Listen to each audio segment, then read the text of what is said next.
Hello everybody, welcome to Chinwag, no it's not even Chinwag Wednesday anymore, is it? It's Talk It Out Tuesday, aka see you next Tuesday. Yeah, we're having a bit of a rebrand. I've obviously worked nights now. And yeah, Wednesdays isn't a possibility for me anymore, so I've had to move it to Tuesday. If you can hear us, can you drop a comment in the thingy? Carlos is going to go check now, obviously. Yeah, so we got Ryan here today with us. He's been a member of Stand-Up since pretty much the beginning, really. He's been he's helped us come out and hung a few flags with us, and you know, he's been an active member of the community online, and he's stuck up for us a lot online. And yeah, it's great to get a chance to let people see that other people in their area, you know, feel the same way as they do. And they might bring up some points in their arguments that other people may not have thought about and can apply to their own arguments going forward. So yeah, we're going to start off with Ryan. So fucking nice to have you here, Flower. Oh, thank you. How long you been in Basingstoke? My whole life. Oh, nice. Born and bred? Born and bred. In Basingstoke Hospital? Yep. Oh, so fucking through and through, as I said.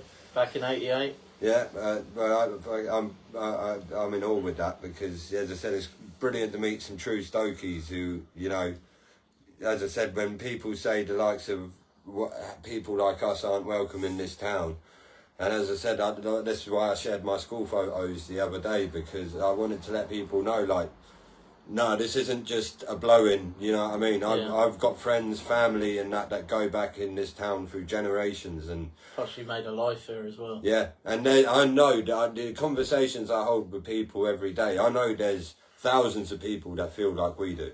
Yeah. And I think, unfortunately, the left's vile rhetoric of plastering everybody racist and bigots, and, you know, for people that plead to be so tolerant are very intolerant to people that don't agree with them. You know, I think their vile narrative has almost made the normal person feel like, nah, I just can't be arsed with the drama it's going to bring, you know.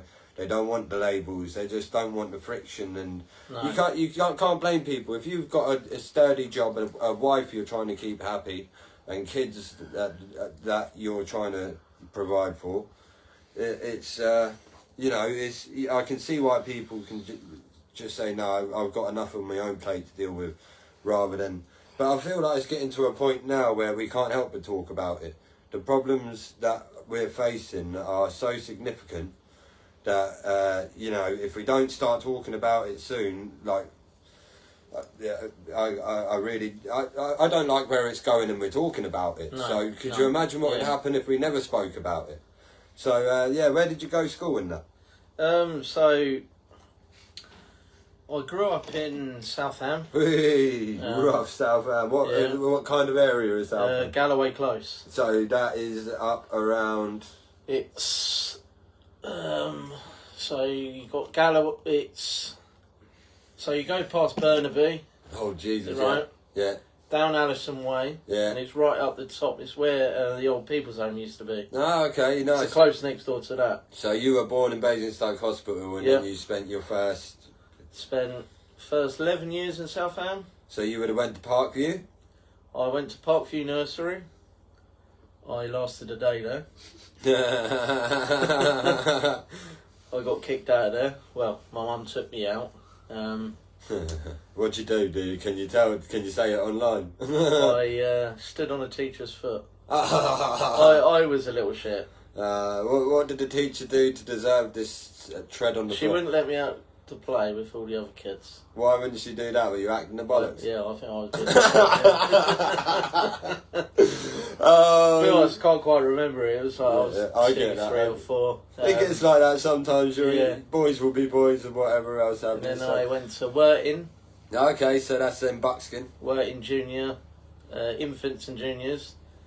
I believe it's called Chiltern now. Yeah, I believe you're right. Yeah. Then we moved across town to where I'm living now in Lichfield. That's a very big jump in like from the council estate of deep in Southam to quite a nice little area in Lichfield. Well, it was Well, back in '98, it was cheap as chips. That's mad to think, isn't it? And when you eye up all the other areas, you think, wow. My parents have done all right there. They've made a lot of money off that. Yeah, nice. That's wicked. So, what's the plan long term for your family? Is it to keep hold of that house in Litchpit, or maybe sell up and? Well, parents are nearing retirement, so they want to downsize. Yeah. Move somewhere in the country. They just want a quiet life. I can imagine. My dad's very much like me. He's absolutely ashamed of what's happening in the country. Yeah. My mum's not interested in politics whatsoever. Yeah. But, you know, that's part of the problem, because you've got 50% of the population in this country are not interested. No, and this is where we're at. I've only just become interested. Yeah, and as I said, I'm as guilty of that as anyone for the last 29 years. But as I think since Southport, that was my straw that broke the camel's back, if you would. Them 5 little girls getting stabbed at a Taylor Swift dance class. It was just, we realised then that we were in big shit. And we have serious problems, safety problems in this country that need addressing. Yeah. And the government aren't interested. Well, the government are facilitating it. But... And unfortunately, the ones that are saying that are, you know, that are saying that we're doing this from a hateful angle, they're half the time living in a nice area where they're not affected, and they're not. I live like very close to Basingstoke town centre, and I see the amount of. I drive past London Road every day in Eastrock, and you want to see it. It's like Noah's Ark when the animals went in 2 by 2. That's genuinely what it is.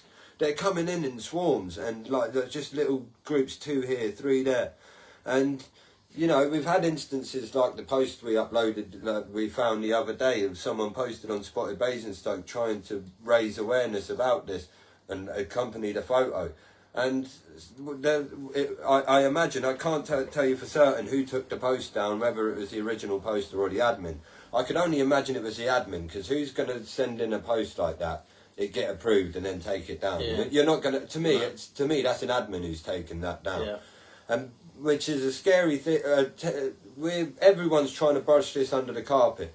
The Gazette, when we went to have a protest outside of the Crown Plaza in November last year, they made an article the same week of our protest saying that the hotel was closed, not housing any asylum seekers whatsoever. Trying to stop it. So they were quick enough to, do you know what I mean? Which we believe was never the case. We've had eyes on that place since we've started operations, and that the place has never been completely shut. There's always been people there, and this is what I mean. Everyone's trying to brush it under the carpet. The Gazette have tried brush. If they're that interested in telling people it closed, they should be that interested to tell people that it's reopened. If that's the case, Yeah. Do you agree? Yeah, definitely. I think that's I think everyone's trying to brush this under the carpet, and then when people like us are actually highlighting the issue, the people that are trying to brush it under the carpet are getting mad, because now they're going to look bad. Now they're going to look complicit. Now they're going to have egg on their face, and they've got to explain to the angry people why, you know, why didn't you tell us it was reopened if it was genuinely closed? Or why did you tell us it was closed when it was genuinely open? Yeah. You know, and this is still accepting people. And this is why I think there's so much hatred towards us. I think a lot of people have dirt on their hands, and that they don't want to see come to the light of day, because they'll become public enemy number 1. But unfortunately for these people, we don't care about being public enemy number 1. We've become, we've been the shield of abuse. We've taken all the abuse so other people can speak up and say, no, I actually agree with these lads. And I'll take that all day long. To me, like if that's the price I've got to pay, I'll take that all day long, because at the end of the day, so many people have reached out and said, what you lot are doing is fantastic. We need this, you know, thank you so much, you're doing the country proud. And this is what I mean. I'm an immigrant, and this is, they've tried pointing this out. You sent me a screen, I think you sent me the screenshot of my granddad's post getting shared to Exposed Racism group, and it just goes to show, like, they don't get it. Like, we haven't got a problem with foreigners. We haven't got a problem if you come here with down the legal routes and you integrate and you assimilate, you with our integrate society. and you contribute to society. I have no problem with a nurse coming over from India. When people say, "Oh, half your NHS," they've all come here legally. I completely applaud the NHS and the immigrants working in the NHS. 100%. And everybody on our page, I feel, is the same. And this is where they have us completely misconstrued. And they've been led down a fucking path with blindfolds on their fucking heads. They've been told what to believe about us without ever holding a conversation. Because half the people, I've spoke to people on the left and they say, you're actually all right. You're not half what they say you are. And I said, don't take facts from hostile sources of information, you know. No. You know, I always take people at face value. Like someone could warn me about a person. I'll keep that in mind, but, you know, I will still make my own judgment. And when push comes to shove, you know, it's a handy bit of information to have, but you've got to make your own mind up on things. And this is where we're at. So, obviously, infant and junior, you went to Chiltern, working. Chiltern, Kempshire. And then, where did you go secondary school? Brighton. Yellow Belly. Yep. Hey, we got a Yellow Belly. And what was it like in your time there? How was your time at Brighton? So I went there 99 to 2004. I escaped wearing the blazer. Nice. It was bad enough wearing the yellow shirt. But, it was all right. I mean, I didn't get on with school at all. No. A lot of people. I was always in trouble. Detentions galore. Just silly stuff. Yeah. Just Jack the Lad kind of thing. I just didn't want to learn. But that's the thing. I bet you're probably like me now, because I did so much. Not that I didn't want to learn in school. I actually did want to learn, but I also wanted to fuck around. Yeah. That's what I wanted to do. I had the right. I've always been a class clown, even to this day. I was just saying to Carlos, we pulled up at McDonald's earlier, right, to the drive-through. Paid for the food, we've gone to the collection window and the boys were in there in Newbury, the drive-through in Newbury, so hopefully one of them sees us actually.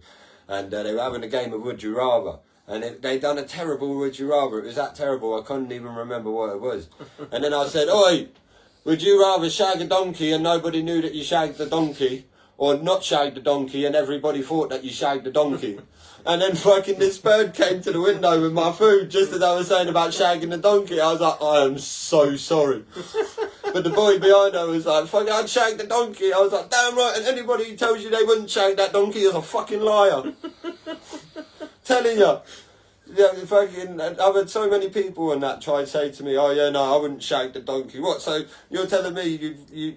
Oh no, I don't care what people think. So imagine this, right? You're not thinking about the potential consequences of your actions. No. Could you imagine pulling a 10 out of 10 bird, and then she's like, "Yeah, bring me home," and then you get her home and she's just about to get her kit off, and then she looks at you and she goes, "Hold on, I recognise you. You're that donkey shag." And you'd be like, "I didn't fuck the donkey." And you'd be like, "Fuck, see, where's your fucking pride now, mate? You just lost the chance at a 10 out of 10. You could have shagged that donkey, kept it to yourself, and you could be pulling a dime, but you're going home." But yeah, this is where we're at. So fucking Yellow. So yeah, Brighton Hill. Yeah. I went to Everest, so obviously you say about the Blazers, I had a jumper at John Hunt, because I went to John Hunt for the first 2 years. Jesus, John Hunt doesn't even exist anymore. No, that's what I mean. Yeah, I was Wow. part of a transition period in this town, mate. And this is when people say you're not welcome here. I was fucking part of the changeover. I was the last in at fucking John Hunt, and I was the first into Everest. You know what I mean? I was part of this town's history. You know, like fucking as minute as that is. You know, I was part of something, and more than what these. As I said, I've put my name and my face to everything, and I've showed my baby pictures, family pictures. I've given you background of who I am, and like, what have these lefties done? They're hiding behind anonymous profiles, even like, Oh, don't get me started on anonymous profiles. This is why we've never allowed it. It was never. As soon as we made both of like the private group and the the public page, we said no anonymous comments because we are unapologetic. We've put our name and our face to everything. Do you know what I mean? If anyone's at risk of repercussions, it's probably the main members. You know what I mean? Like, so we're at the most risk, but we're willing to do that because we're willing to die on this hill. Do you know what I mean? We feel so strongly about this, and that our concerns are so genuine, and that so many people share them as well. You know, I'd have this conversation in front of any man, and I don't give a fuck. You know, well, you stand for what you believe in, and I think everyone should. Exactly. I think everybody should be willing to do the same. Yeah. Like there should be none of this, and all of them try to turn it around on us. Oh no, I don't want you fucks ruining my life. Like, no, at the end, who's going to ruin your life? Like, look, the Crown Plaza has gone untouched for 6 years. We got a lot of shit for posting that HMO list the other day. So many people have reached out saying, you know, that you put people at risk, this, that, and the other, which is I disagree with, because all that information is in the public domain. All we've done is shared, and the thing is, someone with a lot more cynical intentions could have got hold of that list, yeah, and they could have shared that list, and they could have said, everybody go to these addresses now, which is not what we've done. We put up the list and we said, listen, we do not know if any of these are even asylum HMOs. But just keep an eye out. If you know of any of these addresses not housing HMOs, let us know and we'll tick them off the list. So I think, you know, people may disagree with that, and I'm willing to have that conversation. But, you know, I think the way we've done it is amicable, respectable. We've not doxed anyone's address. At the end of the day, I told you where Andrew Lloyd Webber lived the other day. I showed you the map around his land, and no one was crying about security or doxing addresses then, when it's a celebrity you want to go round his house. You know what I mean? So nobody's coming to your house. Crown Plaza has never been touched or attacked. We've had a protest out the front of it. I can promise you we're not coming to protest outside of your house. I can assure you, we are just trying to raise awareness and make people feel a lot safer about their surroundings. Because people should know where they are. I believe so, because as I said... Because I still believe there is one in my area. Yeah, and as I said, we can't share anything that's not in the public domain, because matey from Serco got arrested the other day for doxing some addresses, which we cannot do. But we can share stuff in the public domain, and whether you agree with it or not, we're completely in legal boundaries to do so. And as I said, no one bats 1,000. Was it the right thing to do? That could be up for debate, but our intentions are clear. Is to keep our community safe, and to have people on edge and keeping their wits about them, because we see it so much. There's been so many instances in Basingstoke, which, you know, we've just got to be careful. We've got to be so careful. Like, we've got a beautiful town. I'm guilty of growing up thinking this town's a shithole, but since doing this, I've gone to places doing protests and stuff through areas that make me think Basingstoke is fucking one of the best towns in the UK, because we have our identity. We're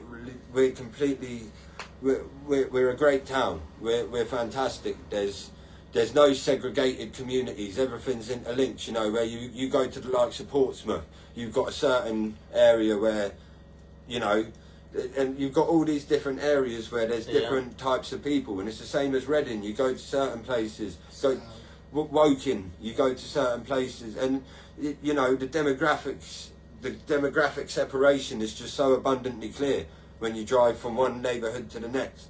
Whereas Basingstoke, you don't have that. You don't drive down the street and say, you know, this is a notoriously, you know, one type of people area, or this is a white area. You know, there's none of that. No. There's none of that here. We're a completely integrated town, and without a group like ours, you know what I mean, to highlight where these areas are, where things are happening, which other pages are brushing under the carpet. You know, I think we're an integral part to the safety of this town, because we speak about what other people don't want to speak about. Exactly.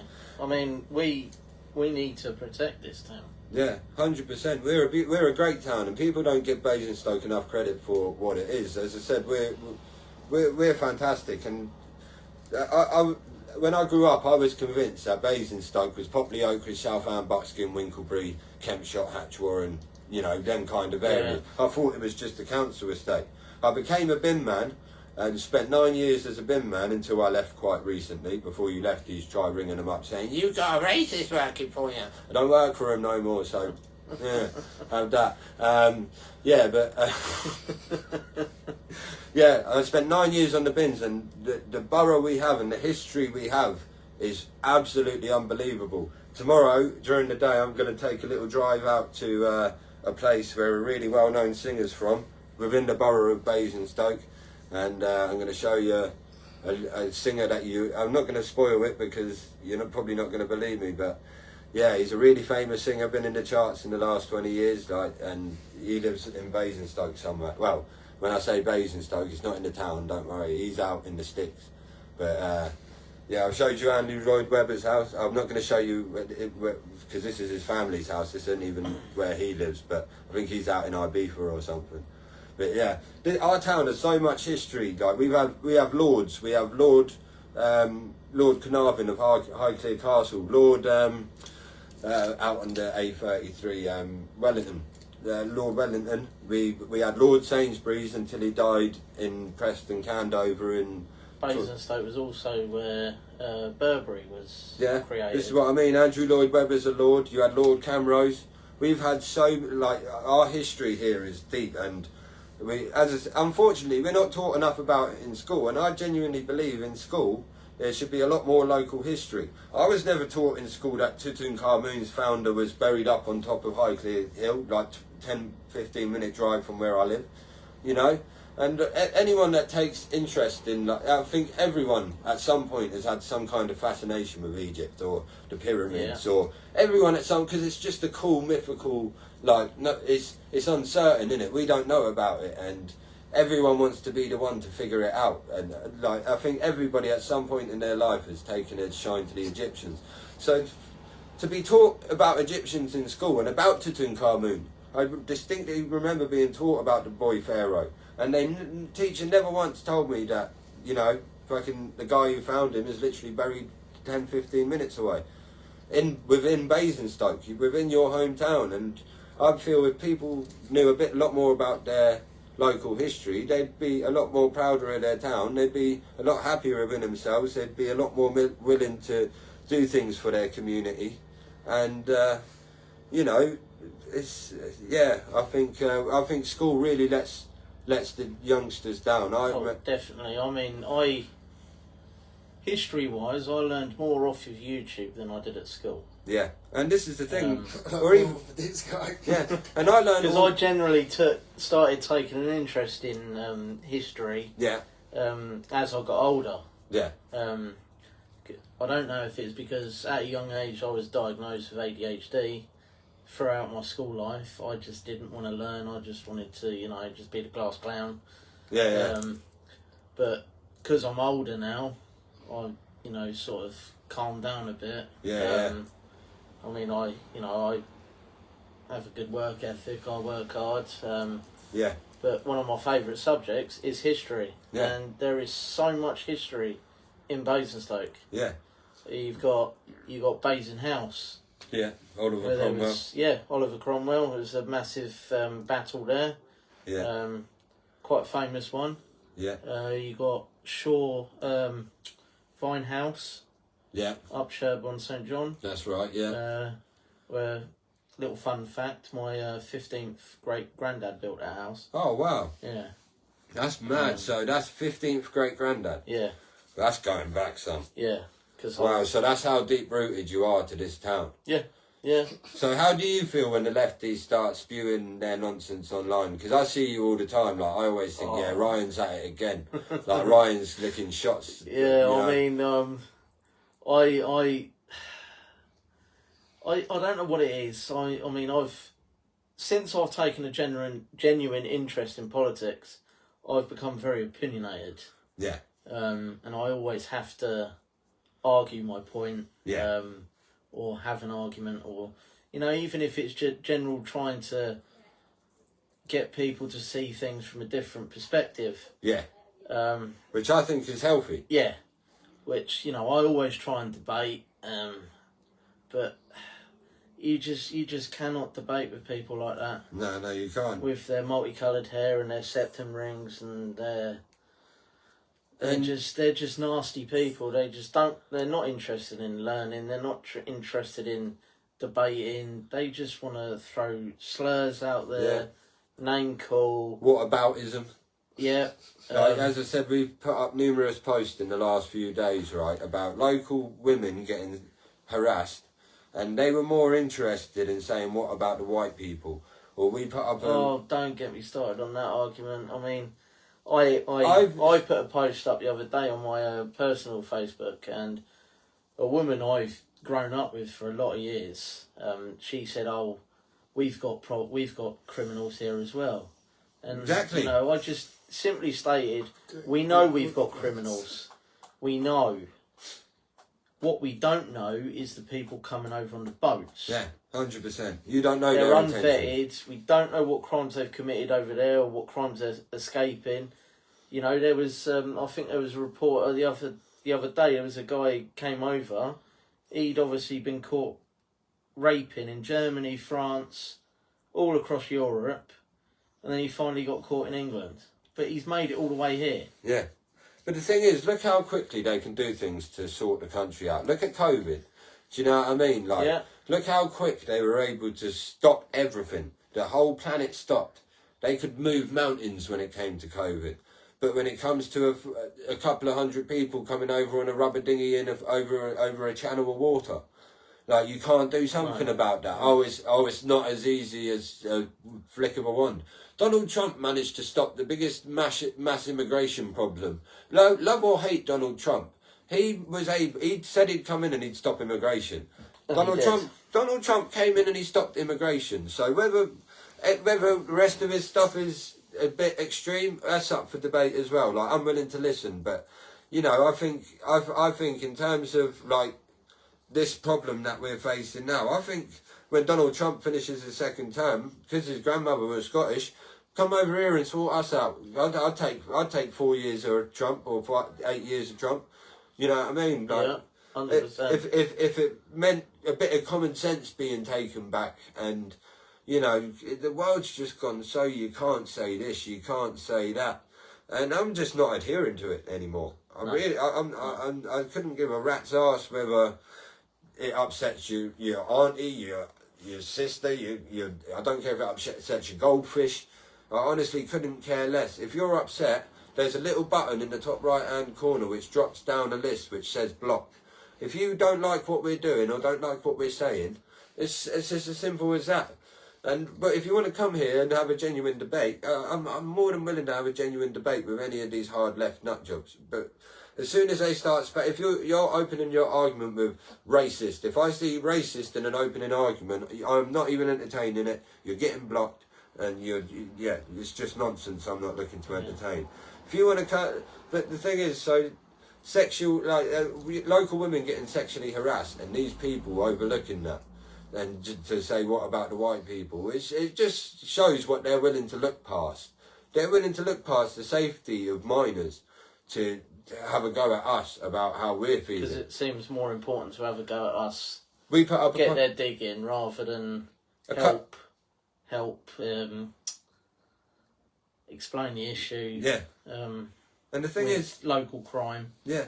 Because we all have local crime. I mean, it's always been not a big issue in some areas, but more than some. Yeah.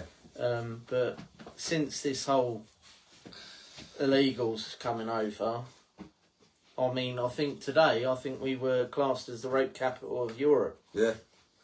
Mate, it's scary times we're living in, and as I said, we understand that there's homegrown criminals, and this is why we don't need any fucking more. No. Do you know what I mean? And this is my argument as well. So the XL bully issue, right? They stopped you being allowed to have XL bullies, and I'd say, what was there a chance of you getting attacked by an XL bully? 5%? Less? Yeah, 5%. You know what I mean? So if they see something with a 5% chance of happening, worth shutting down and worth stopping, if there's 5% chance of one of these people being a criminal, rapist or a terrorist or a murderer, then shouldn't that be enough to, if it was enough to, you know, condemn the XL bullies to the dangerous dogs list and illegal to own unless you have muzzles and licences and this, that and the other, then why isn't the same bureaucracy and the same procedures not being put into place to stop these? I literally got sent something earlier, and it was the police are giving the people smugglers lift back to the camps after they've brought them to where the dinghy is. They send the dinghy on its way. They jump into the police car. They bring them back to the camp. I didn't know that. I know they've started. I think because France are getting so much stick for facilitating it as well. I think they started launching from Belgium now as well. Now the government are wanting to do a deal with Belgium, so that's more money going down the drain. As I said, it's just, and it just goes to show it's going to be never ending, because until someone stands up and does something and starts, I don't know, blocking them, piercing their boats. Yeah. And the thing is, now they have it. This is why they have a police presence over on the beach. It's not to stop the migrants. It's to stop potential vigilantes going and doing something about it themselves. That's what the police presence is for. So the problem is, you can't get them from over there. The only other options that leaves, like, I don't know what that leaves. Like, politically isn't working. Everyone that comes in that says they're going to do something about it, has, you know, Labour's done fucking nothing. Oh yeah, I tell you what we're going to do. We're going to offer people, instead of the £5,000 to deport, we're going to offer people £10,000 to deport. That's not an incentive to leave. That's an incentive to come get deported so you can get 10 grand. If I was a Sudanese national living in a little fucking mud hut somewhere in Sudan, and I get a fucking letter come through the door from a flying dove because fucking you haven't got internet to electricity and that, saying, oh yeah, Papa, I'm in England, they're offering people £10,000 to get deported. If I never had intentions on going to the UK, I do now. You know what I mean? £10,000 in Sudanese money, they're probably going to be sorted for life. So the government is the ones that's drawing these here. It's the government that's providing the incentives. It's the government, as soon as they're landing here, and they're facilitating and benefiting from this. It's not even that. It's offering the money, then they get deported, and then they've got the option to come back. Yeah. And then they get more money. Because they don't know who they are. Because they're not keeping records. Because they're not interested in deporting them. No. They want them here for some reason. They want people to feel uneasy, unsafe. Yeah. And people just generally need to start waking up that this problem isn't going away. No. We're not the enemy. No. We're just trying to raise awareness. Yeah. Especially in our local communities, and keep people generally try and keep people safe. Yeah. Exactly that. Because there's a lot of people in this country that can't protect themselves. No. And this is it. And there's a lot of people, you know, I've had people as well, like, I've had people message me from very, very high offices. I can't say too much. But, you know, saying, I would love nothing more than to come support you, like voice my support for you online. But he says, like, he's come face to face with Elon Musk, this guy. Like, if what he said to him, if what he has said is to be believed, which I believe it to be, because, you know, I'm quite a good judge of character, and, you know, I'd be the first to say, nah, this is fucking, he's full of shit. But this wasn't from a fake profile. This was from a genuine profile, and, you know, there's certain pictures on his profile where I was like, nah, this might actually be genuine, and, you know, maybe I'm being fooled, but, you know, if it is true, we've got people that are in high up places watching. And as I said, like, the more we do as well, we like, there's big people in the movement that know about us. And yeah, as I said, we're not the most active in hosting protests, but we hosted 4 protests, and we thought all we're doing is shouting at bricks and mortar.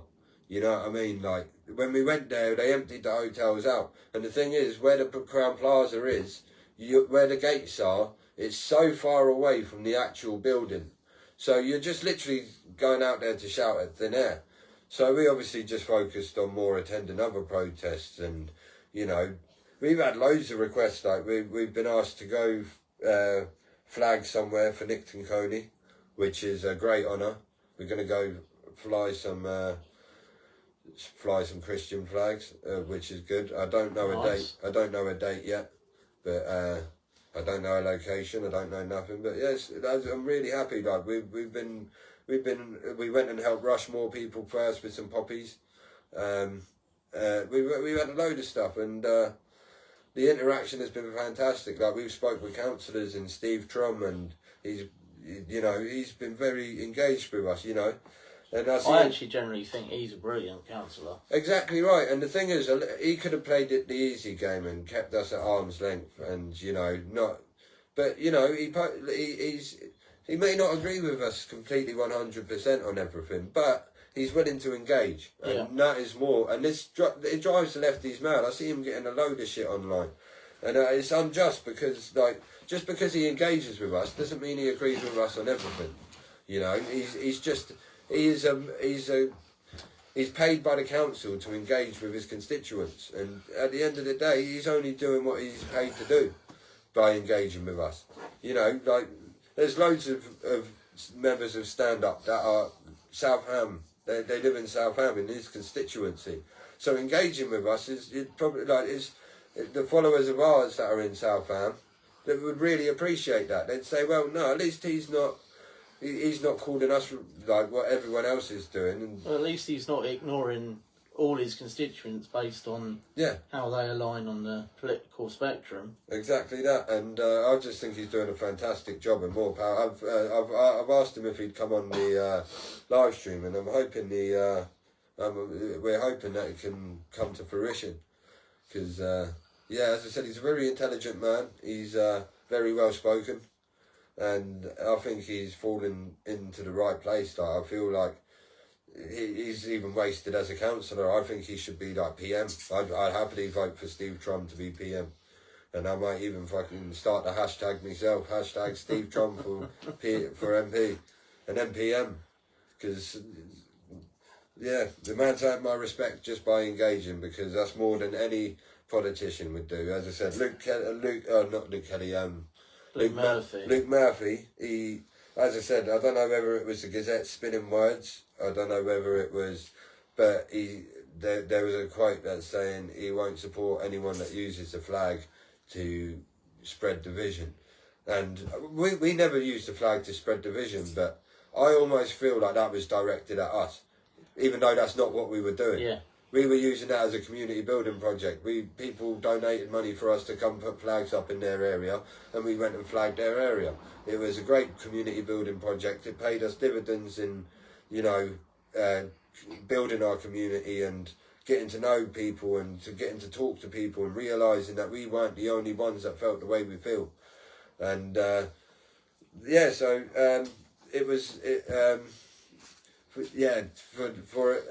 feel if that quote was genuine, I feel Luke Murphy says all he needed to say there. But obviously I can't say that definitively, because the Gazette did a hit piece on us, that what they say isn't the gospel. They lied about the Crown Plaza being closed, and they never. So they have no credibility. So maybe. But also that interview they did with you wasn't very fair either. No, and the thing is, I tried being so amicable, because I was like, they'd already made their mind up going into that. I tried being so amicable because, I was like, all they want is for me to start, saying the wrong thing, and literally, it drove them.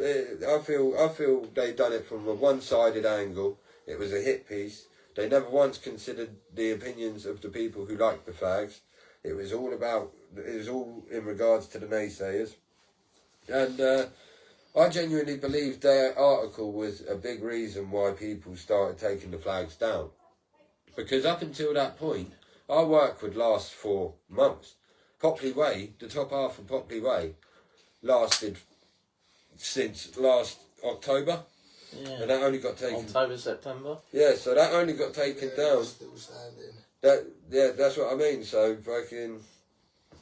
Yeah, until the Gazette done that article... I genuinely believe, because the thing is as well, where they've messed up as well, I've uploaded photos to the page as well.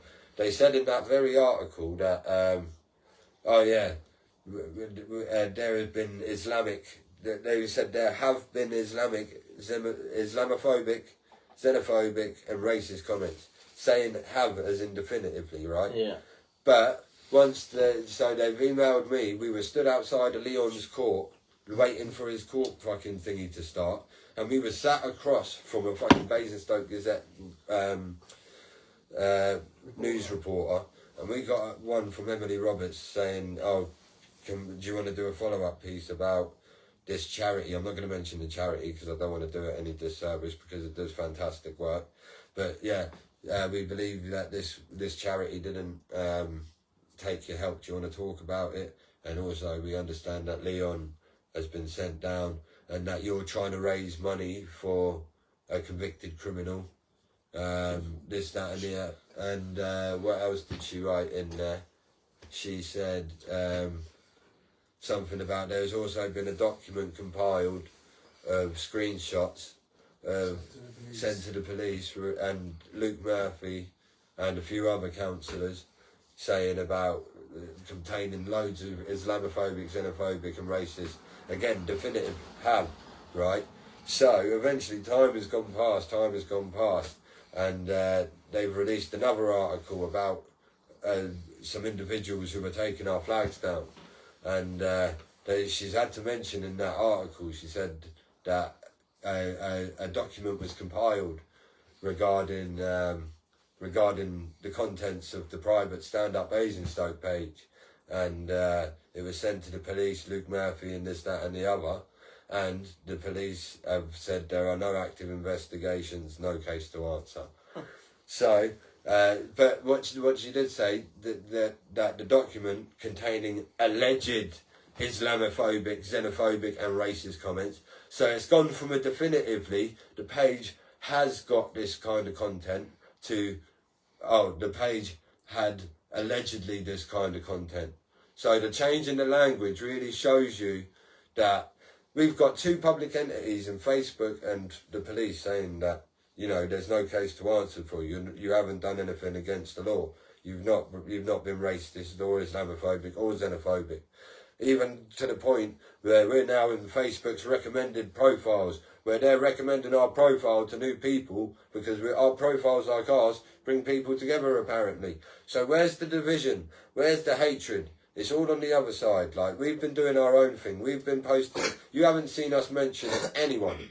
We've been out here doing our own thing, we've been sharing local knowledge about our area, sharing reminiscent memories about certain areas, and we've just had one about pubs, and we've become so much more than, this is a Basingstoke page as well as we're always going to be true to our roots. We're always going to be, you know, we're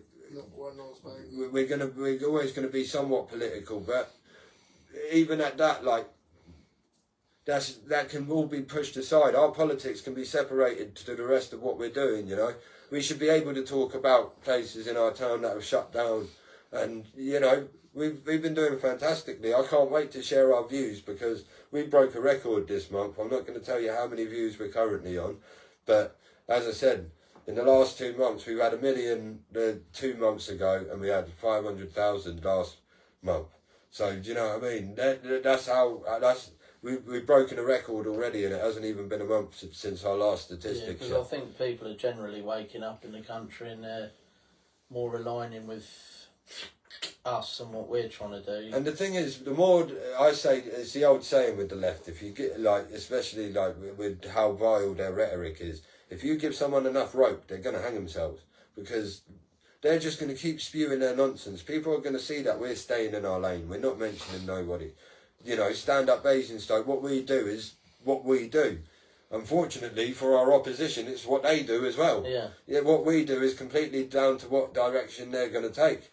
Our direction is down to where we want to go. You know, what we want to do.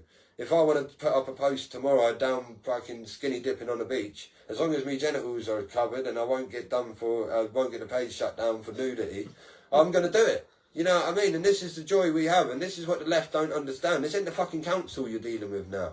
This ain't some little skivvy in a fucking supermarket you're talking to now. You can't ask for the manager. You're looking at the managers. We are the fucking, you know what I mean? You can't report us to no one. Go report us to the police again, and they'll tell you to fuck off, because you're a bunch of sausages, you're snowflakes. We'll carry on doing what we're doing at our own leisure. And as I said, we're doing great things, and we won't ever let you vile lefties come onto our platform, which we've worked hard to build, blood, sweat, tears. One of us is in jail 3 years, you know, for what this group has been part of, you know what I mean? we've moved mountains in like from March to June. We raised £3,500 in flags. You know what I mean? 4 flags. Do you know what I mean? That's phenomenal. This is why they're fucking bitter. When has a lefty ever raised £3,500 for anything? They're looking at it and they're livid. They're looking at the views and the comments and the fucking likes and the interaction and they're livid. This is why certain people are still talking about us, still screenshotting our photos, still putting us on spotted Basingstoke. You know, the same fuckers for the last year. You know, all these. Yeah, exactly right. They're just sausages, mate. As I said, it makes me laugh. It actually genuinely makes me laugh. But they're not interested in interaction, debate, or doing anything out in public with the public, with fellow Basingstoke people. Yeah, they're all online. They hide behind fake profiles. I'm not even sure half of them are real people. No. They're just creating division, getting people angry. And then accusing us of it. And getting under people's skin. They're projecting. 9 times out of 10, I always fall for it. Yeah. Yeah. But I need to work on that. Yeah. No, they're projecting, mate. Yeah. That's what they're doing. They're projecting. And the racism and the division and the hatred that they're accusing us of, they're guilty of. And it's what Susie says to Sally says more of Susie than of Sally. That's what I've always said. You know, the more they spew their deranged nonsense, the more people are going to go. Actually, you know, I know these boys. I've seen their faces. I've seen his school pictures. He showed me a picture of his granddad who's been here from the 70s. I feel more relatable to this bloke than I do to a bunch of fucking people who can't even decide what gender they are every morning. You know, it's, as I said, common sense will break through. As I said, it's a slow process. You know, this is grassroots stuff that we built from the ground up. And it's not just me, like, it's every single one of, like, not just the main organisers of stand-up, but every single member as well. Like, every single one of the people who's ever supported us, donated, stuck up for us in the comments, or even just agreed with us, just agreeing like that there is an issue that needs to be spoke about. It pays dividends in, you know, we're not the minority. I know we're not. I've been in the smoking shelters of workplaces of common people. You know, I was on the bins for 9 years. I got to speak to all kinds of people, and believe me or not, more people are with us than anything else, and I can see that in comment sections. I can see that in person, you know. And it's at the end of the day, the pendulum has swung so far one way, and I feel like we're at the stage where we're just coming back. We're just coming back from the far. We've come from the far left. Now we're swinging back around, and obviously we can't go too far right because I feel like there needs to be somewhat of a balance. And this is what I mean. There are some genuine lefties you can have a decent conversation with, and they'll say, no, look, I do agree that there needs to be more.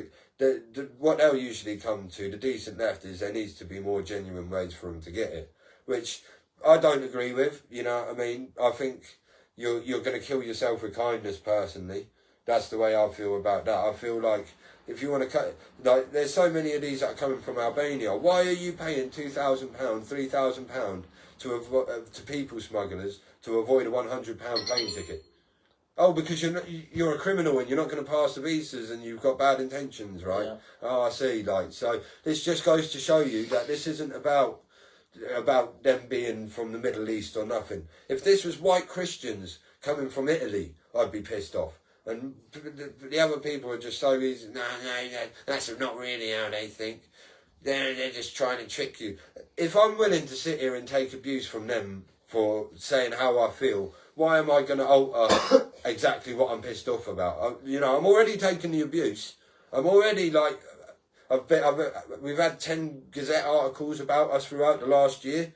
You know what I mean? We're already getting the stigma. We're like, as much as the support, we do get stigma. I have had to sit through some nasty fucking comments. And, you know, if I'm going through that, I'm not going to water down how I feel, am I? No. Would you? If you're already getting the shit for it, you're not going to say, oh, yeah, just... No, you're going to fucking say unapologetically how you feel, because you're getting shit anyway. Well, and the thing is, with illegal immigration, they should all be deported, all their families. I mean, millions of them. Yeah. That's probably why I sort of align with Restore now Yeah. more than Reform. Yeah. Because I don't believe Reform are going to do what they say. But, you know, I'm willing to vote for them Yeah. to get Labour out. So I think, as I said, it's early doors. When people come to me about the election, I've had so many people, where are you standing, where are you standing? I say it's 3 years away. You know, I think it's going to be sooner. Yeah, hopefully it's sooner. And as 'Cause soon as we've got a date, we can start having that conversation. But I don't think people are going to carry on as they are. I mean, this country has got too many problems. yeah, Immigration isn't. I would say it's a big problem, but it's not the major issue. it's I would energy say bills. cost of living. Yeah. It can't carry on. I mean, Diesel is what it cost me. diesel's 185, I think. It cost me £80-something to fill my tank of diesel. Well, I £80-something. paid £65 the other day, and it gave me half a tank. Yeah. That makes me sick. What, in I your know. R30, in your Golf? No, I got rid of that. Oh, I right. had to get rid of that. Oh, fuck. Yeah. Sort of bought a lemon. Yeah. I prefer the lemons. And I've now got a Ford Mondeo. Yeah, nice. It's great. Yeah, boy, you can't beat the old Mondeo. No. The only thing that'd be better than a Mondeo is an Escort, but they cost you £50 an hour. Yeah. But no, fucking yeah, it's been a mad time. Yeah, it's like cost of living. I mean, I watch a lot of podcasts, Yeah. and there was one woman I would recommend sort of listening to her speak is Catherine Porter, Okay. right? She's like an expert in energy, Oh wow. right? And she's talking about oil and gas and how we need to start drilling in the North Sea again. But she also talks about the infrastructure of Britain Right. and how it's not there for renewable energy. Okay. Right, so why our bills are so high is because we're paying twice. Right. So we're paying for the energy, and then Yeah, we're paying for the renewable. we're paying for wind turbines to be turned on, and then we're paying again to turn them off because there's no infrastructure there. So that's why the bills are so high, because we're paying the most in energy in the whole entire world. In the world, yeah. Nowhere else pays what we pay. I know it's unbelievable. It's baffling. And then you got Burnham, who's just gone and put more money in Ukraine's hands. See, this is the problem as well. This is where politicians get rich in that. You know, if you're in control of where you're getting your energy from, you can put your money into stocks of that energy before you commit to the payment from the government. You know, this is where government officials that are on £70,000 a year walk out multi-millionaires. It's ridiculous. When I think there should be more. But the thing is, it's the same with anything. You put more regulations, there's just more loopholes, and there's more slidey ways of getting about it, and you'll never get rid of corruption. And unfortunately, like, people's greed is always, and this is probably what, like, look at the hotel, like the owners of the hotels. You can't blame them for being greedy. If your aim is to get rich, you know what I mean? Like, and half of these hotel owners ain't even English as well, so you know what I mean? They're selling out the country. And they're fucking getting multi, like this. I think the profit of one of these hotels was like fucking, I can't even remember. I'm going to look that up later, but it was millions this profit of this hotel made that was housing the asylum seekers. There was one hotel in Cornwall. He was contacted by the Home Office to house migrants. Yeah. And he was offered millions. And he said no. Turned it down. Yeah, good man. He said he wasn't interested. Good man. That's what you want. And but that's why I believe people like that should make themselves known. Yeah. Because then people, say, who align on the right side of politics can support that business. Yeah. You know, and help them prosper. Yeah. And this is it. We definitely need we need something to happen, man, because as I said, it's the thing is we're on a multi-fight front at the minute. You know what I mean? We're fighting a battle on multiple fronts. We're fighting against the government. We've got this problem with the illegals. You know, we're battling with our financial difficulties. We're battling with the left. You know what I mean? We are struggling, like, but we're still, like, we're coming out we're winning the online battle. That's especially locally. We're coming out stronger because we're more relatable. You know, I genuinely believe there's more in common with me and Carlos and Wayne and Leon and yourself, Ryan, than any of the 5 you can pick from the other side. You know. Yeah. Like. And the thing is, we should be allowed to have these concerns without you trying to turn it around and make it about races. You lot that are making it about race. Right? I don't care where these people on the boats are coming from. I want the boats to stop. And you know what I mean? It's as simple as that. You're murky in the water to try water down what we're doing, and you're trying to discredit us by trying to say that it's the easy way out for you, which don't work no more. I said it earlier, your weapon is obsolete and it don't work no more. You're powerless. There's nothing you can do to stop the movement heading in the way it's heading. I mean, all the labels that we get called, racist, far right, Nazi, fascist, you name it. I've been called it, and I think every one of them has lost all validity. All reason now. I couldn't really care less if I'm called a racist anymore. I know I'm not. No, exactly that. And as I said, fucking Antifa would probably love our blood. You know, there's probably hard left extremists that want us to come into serious harm, or even, you know, they want us to be passed on. They don't want us to be around anymore.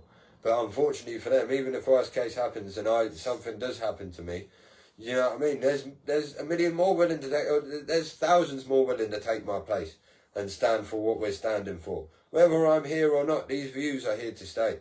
You know, having a secure border that shouldn't even be a question. If as long as there's a passport system in place and visa systems in place in this country, there should be no fucking backdooring. You know what I mean? If you come here without passports or come here via an illegitimate route, i.e. the back of a truck or via a fucking little small boat from France, you should either fucking spend your time here in prison and get deported, or you're getting deported straight away. Obviously, I think that straight away, obviously. That's what I'd do, because even the prison and treatment is probably better than where they're coming from. I mean, if people want to come over here, they come and work and assimilate and contribute to society, fine.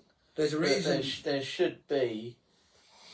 I would even say we should have more of Australia's immigration system, where it's based on skill set, what you bring to the country, what you can offer to the country, whether you bring money, savings, family, or you've got family here, fine. Yeah. Because I don't want any more freeloaders. No, we can't afford it, mate. We really can't afford it. Like, as I said, we're crippled. We're like, the golden goose is about to run out.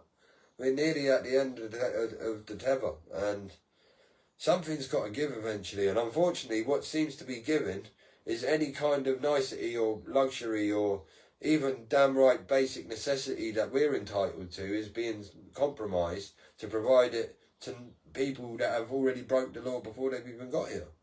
And you get some lefties saying it's not illegal to claim asylum. If you're saying it's not illegal to try fucking travel without documents, you try it. Try leave the country, or try fucking enter another country without documents. And then turn up on the border and say, it's not illegal to travel without documents. Oh, fucking all of a sudden, no, that's different. You're fucking full of shit. You pick and choose what you're fucking pissed off about, and you're inconsistent with your reasoning. And it's fucking so obvious to everybody. And but this is what we're up against. We're up against dishonest, delusional people who are willing to flip-flop in, they're willing to die on some mad hills, There's the left even have the minor attracted persons flag now, which is a flag for paedophiles, and they're trying to rename paedophiles to minor attracted persons. Can you believe that? Wow. You know what I mean? And we're the flag shaggers. Yeah. And we're the fucking flag shaggers. Well, I've only got to be fair, I'm you may as well call me a lefty. I've got a few flags. I've got this one. I've got the Irish flag over there. I've got a Union Jack. I've got quite a few flags. So, yeah. maybe I've got probably as many flags as the lefties have, but no, they've got the more fucked up flags. Do you know what I mean? Mine are attracted persons flag. You lot are messed up. It's like they've started debating cousin marriages in Parliament. I can't even know why that is even how is spoken about. It's 2026. Like, we all know inbreeding's wrong. There's a reason the royal family stopped inbreeding. You know what I mean? Because they found out about the birth defects. You know, it's fucking genuine facts, and yeah, it's fucked up, really fucked up. But what would you do if you came into if you had to sit down with either Nigel or Restore or Rupert Lowe, and he said to you like, right, fucking, what should I do? I'd do it. You know what I mean? I'd give anything a try to stop the immigration problem.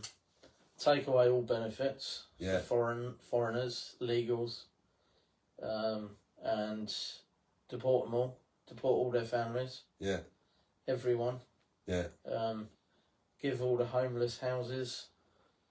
Well, they're able to give up hotels for the fucking illegals, so why can't they? Exactly. So they could get homeless off the street. And I'd raise income tax to a point where people have more money in their pocket, and then I would get more people into work. Yeah, 100%. And then I would probably go as far as saying abolish welfare, but that should be means tested on a basis of people who actually generally need it to people who don't.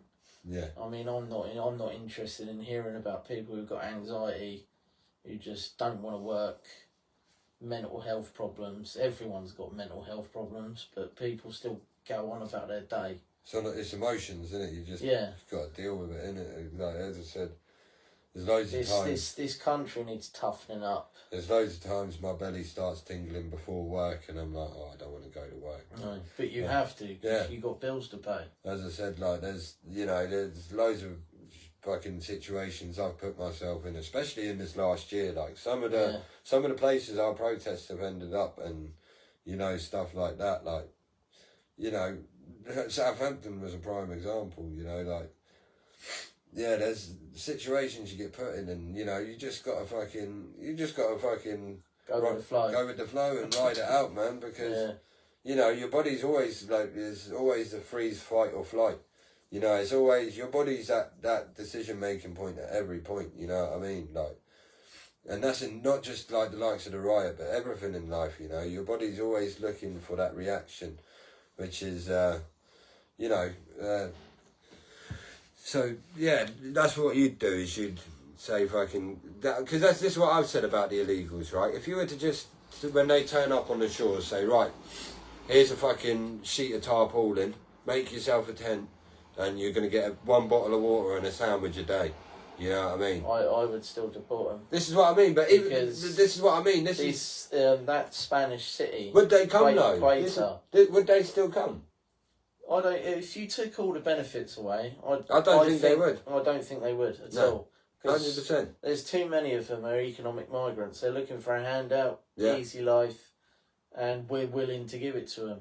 Mate, a lot of them have more meat on their body than I do. I'm like 11 stone. I'm not like, I can't keep weight on me to save me life. Trying to keep myself in food as well as, you know, surviving in general, it's not easy out here. And yeah, these cunts have more meat on their bones than I do when they're turning up. And these cunts are meant to have been fucking homeless for like fucking however long trying to get here. And this is my question. Why don't they stay in Spain, France, Germany, Belgium? Why do they keep making the journey? It's just... Because it's for the handouts. They're going through 7 to 13 safe countries. Yeah. Where they could claim asylum. Some even do claim asylum, but then they still go make the journey to England because they know that they get everything handed to them on a plate. Yeah, exactly that. Shit just ain't right anymore. And as I said earlier, if you heard they're paying 10 grand to deport people, fucking even if you didn't have any intentions on ever coming here, you're going to now, ain't you? 10,000 British pounds sterling, getting sent back home to your hometown with your flights paid for. You know what I mean? That's crazy. Then people are going to be sorted for life.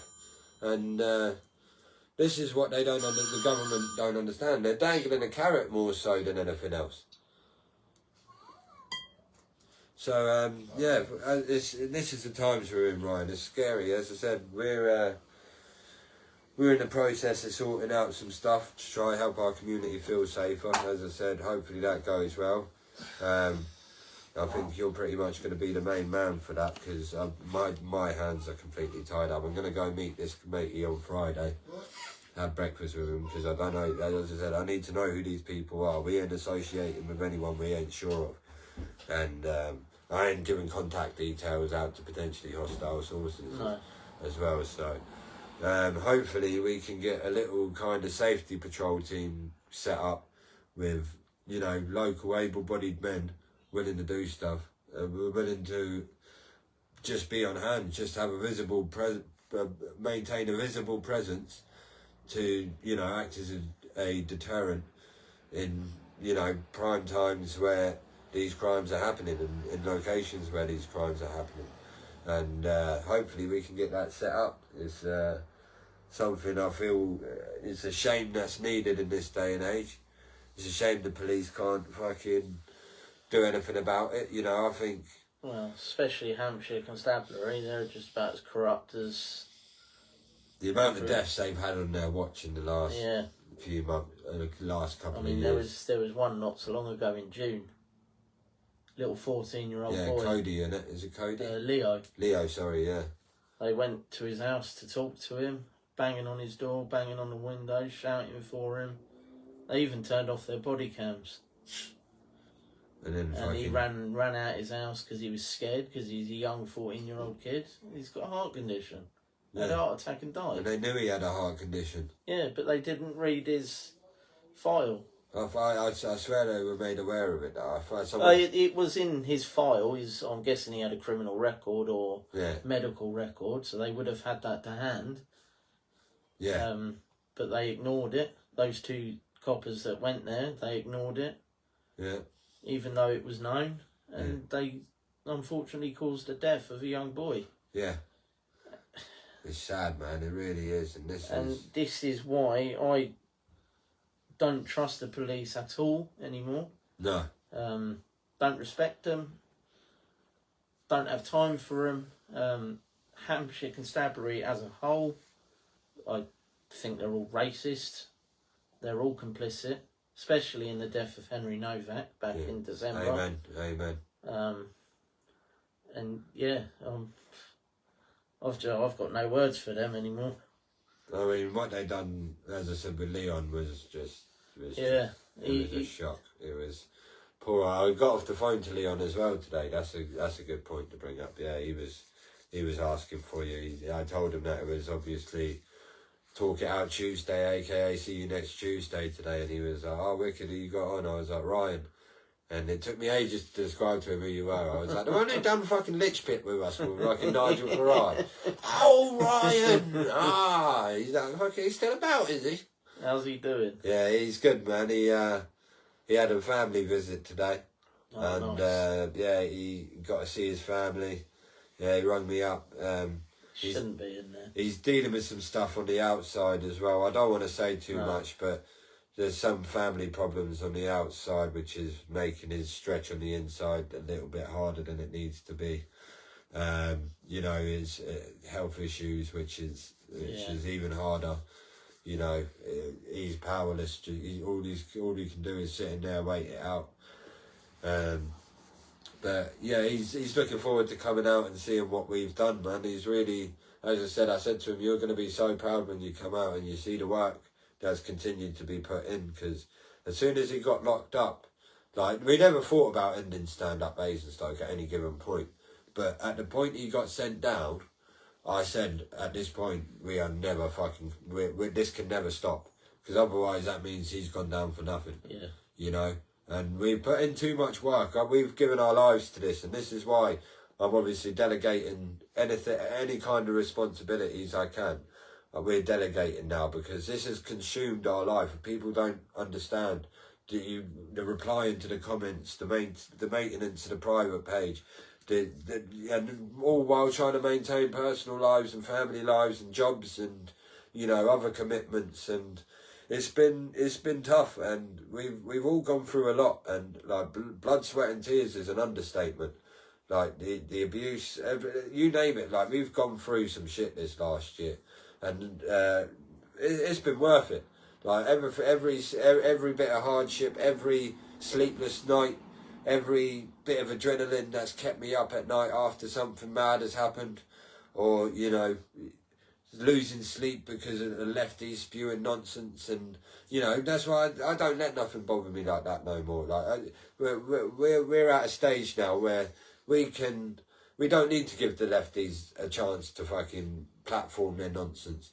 Now we're just concerned in what we're doing. If you want to come here and spread hatred against us or our fellow members, just fuck off. We're going to block you straight away. We haven't got time for it no more. We're busy people. We got people to do and things to see, you know 100%. what I mean? So we'll stay on our grind, and so what direction would you like to see Stand Up take in the future? I've asked every guest this, and so, because obviously if there is a magic wand and the immigrants are gone tomorrow, as I said, we're not a one-trick pony. We'd have a cause to orientate ourselves towards, but like, say that was the case, what direction would you like to see? I mean, if everything sort of went back to normal, so to speak, and Stand-up-Basingstoke generally got more praise and support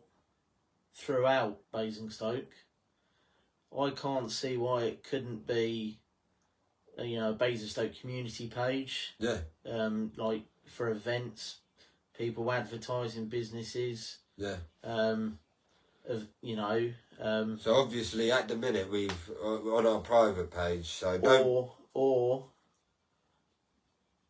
given how the country is going, I would say more of a patriot page. Yeah. So the thing at the minute, we're very selective with what we allow to post ads on our page, like because we don't want to become a page that nobody looks at. No. So on the public page, nobody can post on our page. It's literally just us, and people can comment on our content. But on the private page, that's more the community's page. We've made that so the community can come and say, look, this is how I'm feeling, you know what I mean? Or here, look at this story that I found. It's the community page. That's for everybody else. And so we try not to have it so, because people want to come there for. I believe people want to come there for that, and I believe if we became more of an advert business type, it's going to become overrun with lefties. And whereas I think, because the way we done it, I think was quite clever, because at first we didn't focus on the private or on the public page. We focused on building the private group, because we were like, no, we want like-minded people. And the thing is, with a public page, you don't know whether they're like-minded people. Whereas if you're able to drip feed them in through a private group first, then you're able to somewhat. Obviously, we've got infiltrators. We've always had infiltrators, and the thing is, But they always weed themselves out. Yeah, and the thing is, I've gone through hundreds of profiles. Like we have 2,300 or 2,400 members on the private account or on the private group, and I went through them all about 2 months ago. Carlos was here, and anybody without a photo and who had less than five friends got kicked and blocked and fucking, because I was like, no, you know what I mean? There's too many screenshots and stuff. As I said, I don't give a fuck. We've got nothing to hide, but it's just, I find it snaky. I just don't like having snakes around me. No, you know what I mean? No, like, not if at all. You know what I mean, you're just gonna sit there in the background and fucking just screenshot like stuff that's not even that fucking.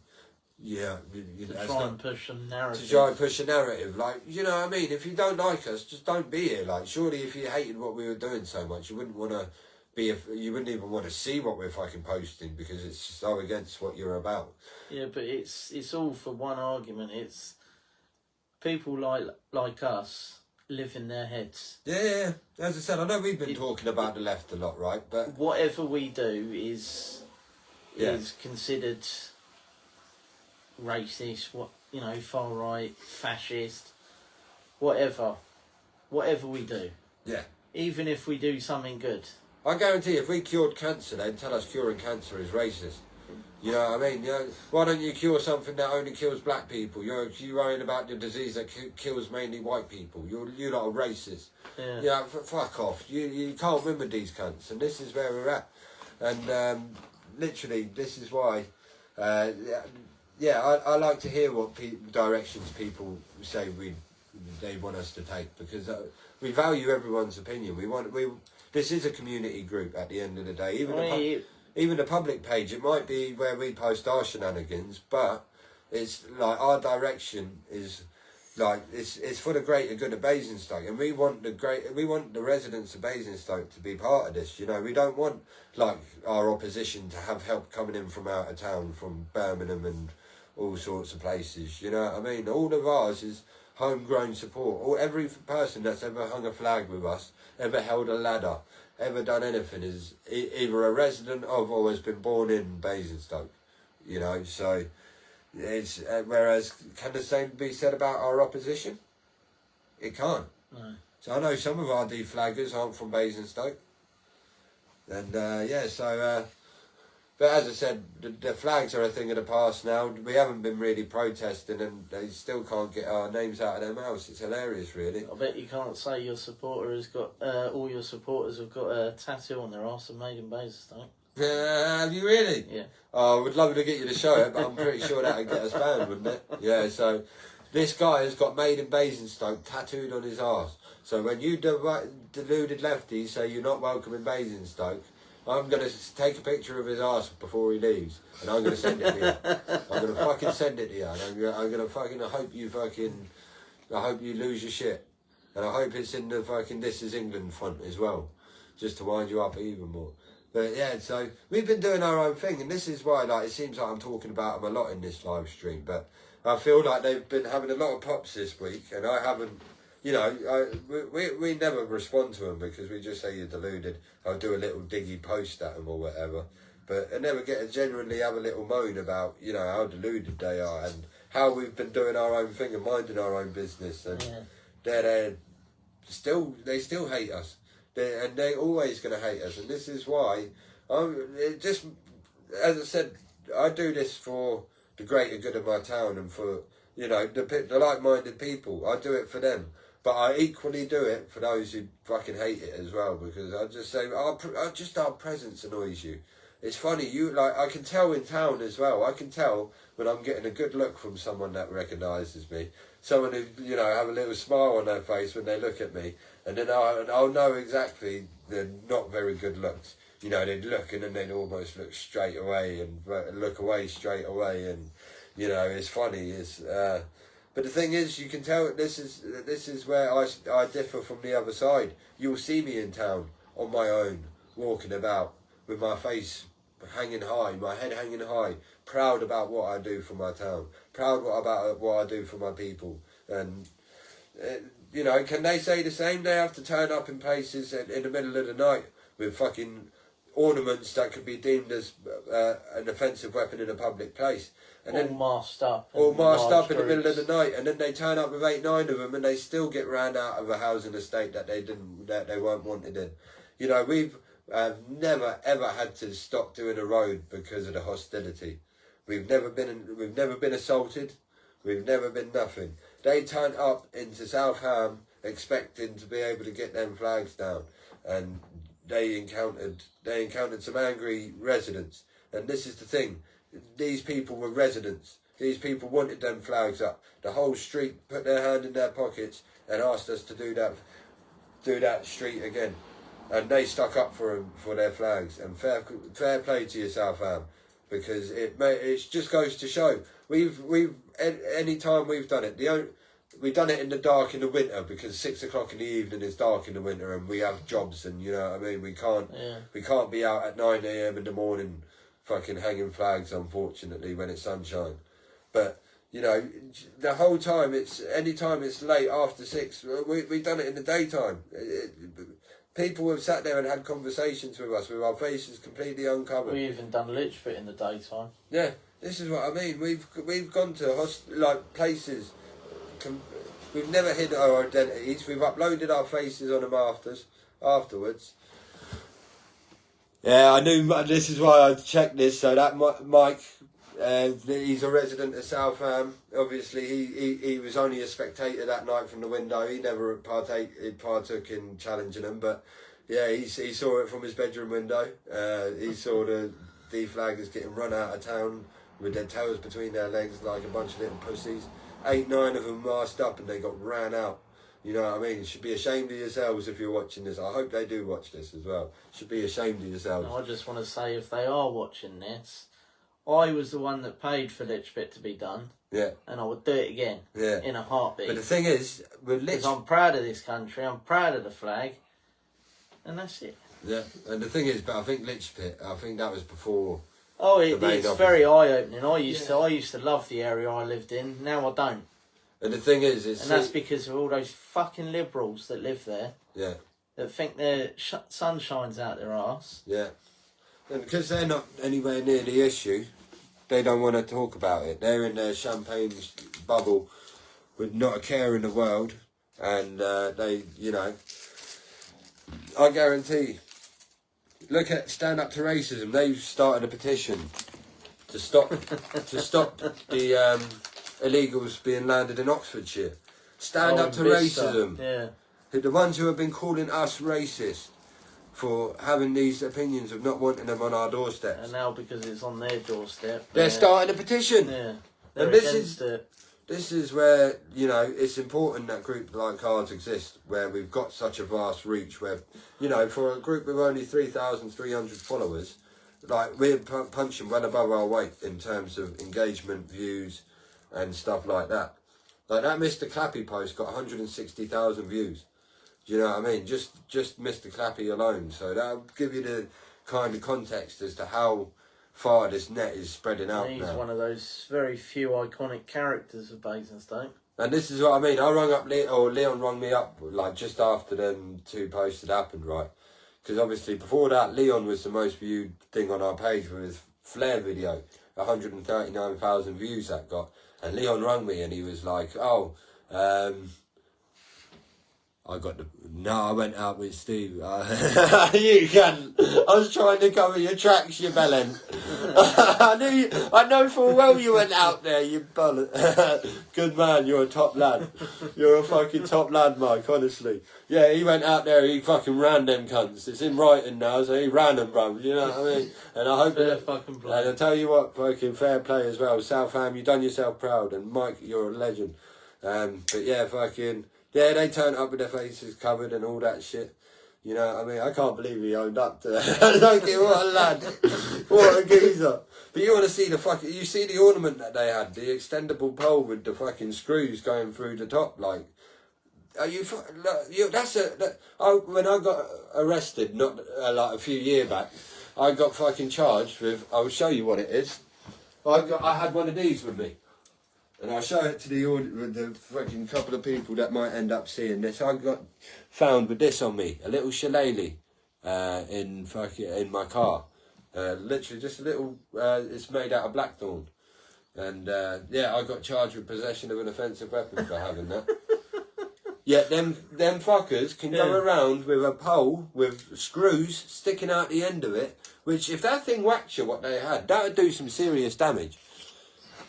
Yeah, no, good man, Mike. I was just trying to cover you legally, that's all. I knew you wouldn't be ashamed of it. It's just, yeah, legal repercussions. But fuck it, no, as I said, you ain't got to worry about no other repercussions, mate. We'll fucking be there in a second. But, yeah, fucking, this is what I mean. This is where the imbalances and the two-tier comes in, you know?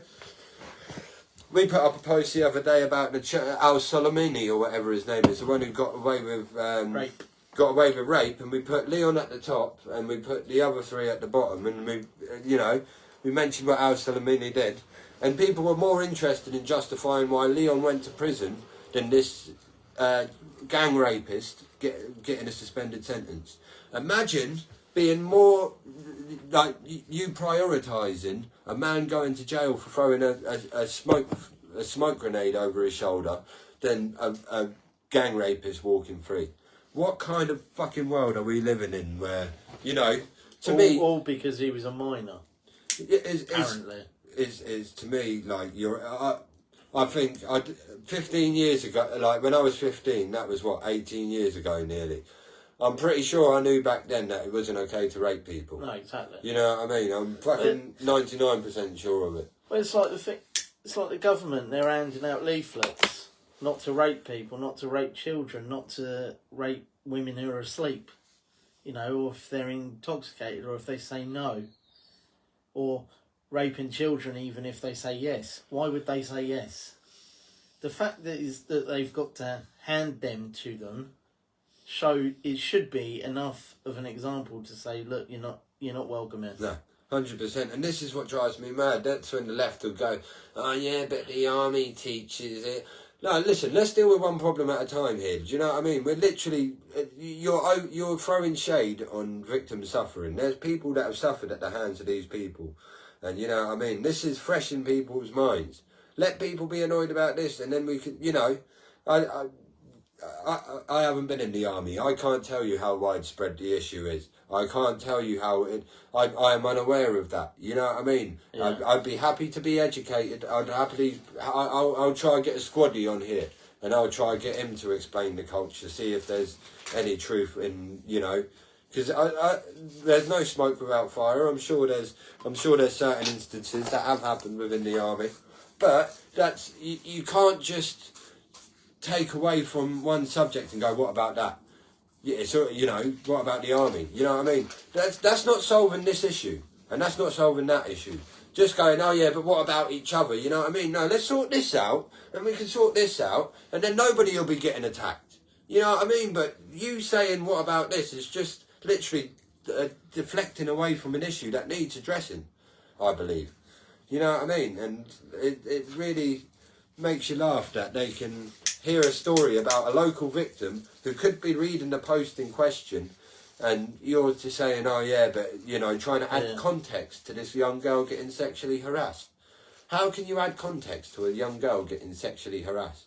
There shouldn't be any context. It's as simple as this. That young girl went to town that day, she encountered a load of hotel people, and she got sexually harassed. There's your context. This is what we've been warning you about. This is what we've been fucking telling you about from day dot. You know, and every single thing that comes out, when we said, what if there's a terrorist in it? Oh, you lot might be racist. All of a sudden there's a terrorist attack in the Israeli embassy in London, where the matey was being housed in the Crown Plaza in Basingstoke. So our genuine fears and our genuine concerns that were brushed under the carpet as mere racist comments have come to fruition, and when they get served to you as cold hard facts, you still try to say racist. You know what I mean? Like, what this just goes to show, no matter what evidence you provide to these people, no matter what perspective you try offer, no matter how much you sit there and try to be amicable and have, like, look, you're trying to force your comfort zone on me. You know what I mean? I've said it before, like, if you like watching pimple popping videos, that's cool. Don't show them to me. Do you know what I mean? Because I find them disgusting. That doesn't make me racist. That doesn't make me intolerant. That doesn't make me hateful. It just means I do not like watching pimple popping videos. You know what I mean? And for What have you got against spots? Well, I've got loads of them. This is the problem. I've got enough of my own to worry about without looking at Mrs. Pimple Popper or Dr. Pimple Popper fucking taking some cyst out of matey's bollocks. Do you know what I mean? Like, fucking hell. But, yeah, this is what I mean. So, that's my argument for it. Like, if you're comfortable with one thing, that's fine. But if I say that I'm not comfortable with that, you don't then have the right to say, well, you're discriminatory against people who have spots. Why don't you like watching spot? You know, and it's the same with the immigrant situation. Like, oh, you're racist because you don't agree with me. You know, for someone that's calling me a fascist and a Nazi, that's a very fascist and a Nazi thing to do, to try just shut down any argument and try smear people and try shut them down before they even get a chance to say, you know, how they genuinely feel. Because it's funny as fuck. Like, there's people that have commented on some posts and said, oh, you're just trying to make this about race, who are close to me, Carl and Wayne, and we have history with these people.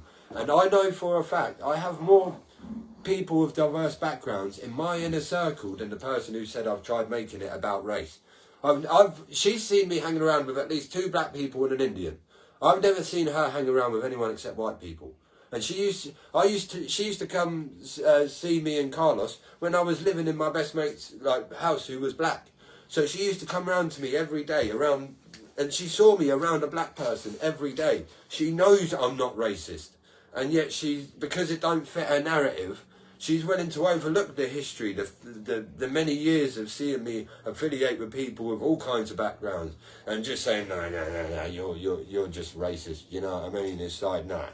That's people I disrespect, you know. You should know me better than that. You should be taking up for me. You should be saying, no, all right, it might not be about race, but, you know, you've got to come at it a better angle than it's racist, because I've got fucking loads of pictures of me with black people. Show me yours. But that's all they have. That's the only argument they have. I guarantee if I came face to face with these people, I'd say, right, ring your black people. FaceTime them now. And They won't have any. They'd either not have any or they won't answer. I guarantee I ring both of my closest black mates, they're answering. You know what I mean? You know, it's as simple as that. And this is what drives me mad, is because I know in my heart and soul what I am and what I'm not. And this is nothing to do with race. This is about culture. This is about people coming from places like Iraq, where the age of consent is 10. And sometimes, in most cases, you don't even need consent. You know what I mean? How are you going to integrate these kind of people into a country where my daughter's living? Where in 6 years' time, my daughter's 4 at the minute, in 6 years' time, my daughter will be fair game to these. And if she gets her period earlier, she's fucking fair game earlier. This is nothing to do with the colour of their skin. This is about their want to pleasure with children. You know what I mean? Like, sort your fucking heads out. It's nothing to do with colour, it's culture. It's nothing to do with where they're from. As I said, if a load of Italians kept coming over here and raping our children, I wouldn't want the Italians here either. And that's just a cold hard fact. And it's like the Spanish don't want us on their islands no more. They hate the British going over there and drinking and stuff. They absolutely hate us over there. And it just comes with the territory when you go over and get pissed and fucking tear the place up. You know what I mean? And it's a natural reaction. And it's nothing to do with the colour of our skin. But they're happy enough to take our money, but they're not happy. But obviously, yeah, don't get me wrong, some Brits do take, and Irish are the same. So we go too far sometimes, bro. Like we're just unnecessary. Like especially like when you get the lads together, it just gets so. It's like apparently in the World Cup in Boston, the Scots they drunk the whole city dry. That's crazy. This is what I mean. Like it's like the breweries couldn't even make the beer fast enough. A lot of alcohol. A lot of the towns ended up running dry because of the English and the Scots. Yeah, I could well believe it. Obviously, the Irish weren't there. If the Irish went there, it'd just be game over. Like all of them over there. But obviously, you need a decent football team for that. So, but yeah, my battery low signs just come up, Brian. Is there anything else you want to talk about quickly before?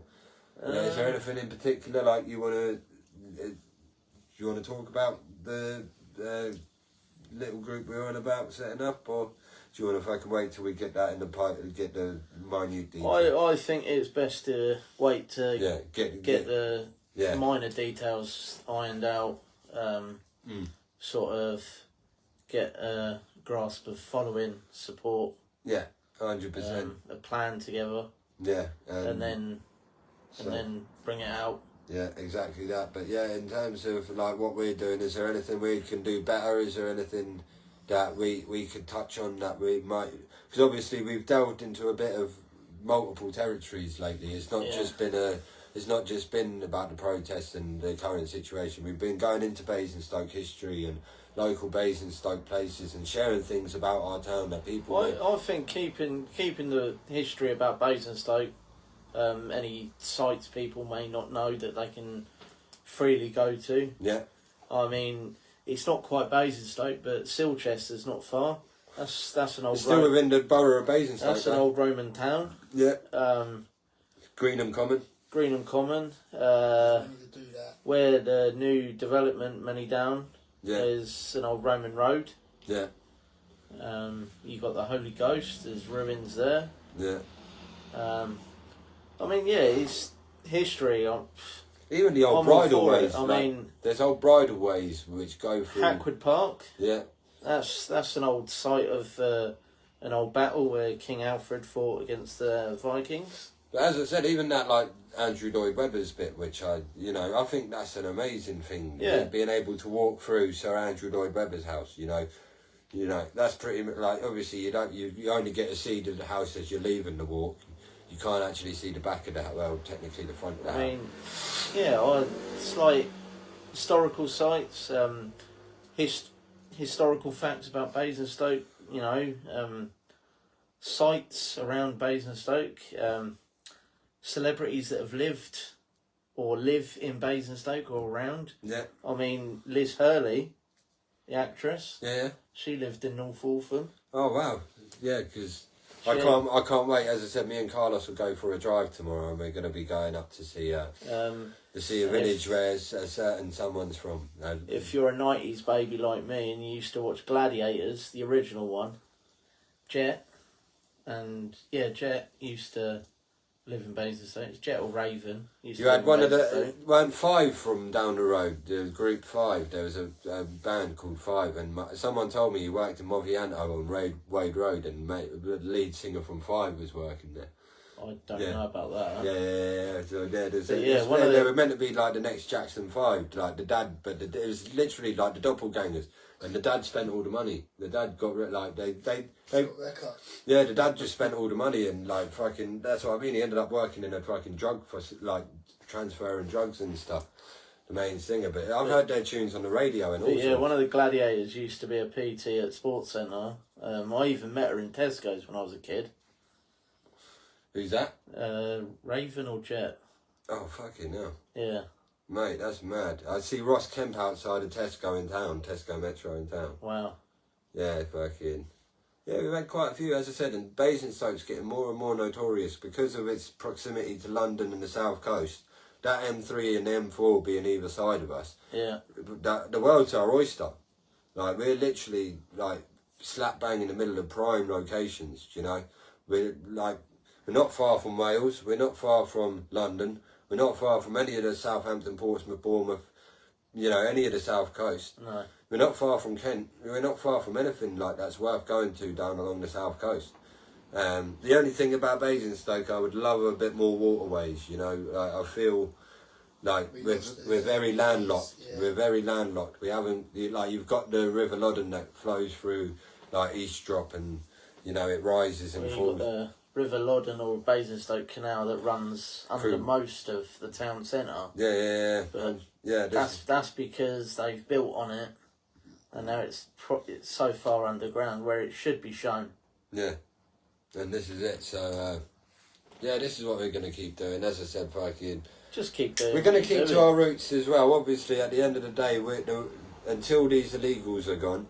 That's always going to be our priority. Is we're gonna until this fucking invasion is over, we're always going to be bringing out of the darkness and taking into the light what's not being shared by these other Basingstoke groups, which they should be ashamed of themselves. The well-being of their community is hanging on their shoulders, and running a page like Spotted Basingstoke, or even running a paper like the Gazette. You have a duty of care to your people with your following. You have a duty of care to make sure people are aware of their surroundings. Whether you align with them or not. Exactly right. And as I said about the Gazette, if you're willing enough to put an article out there saying that the Crown Plaza is closed, you should be as quick to put an article out there to say that it's open.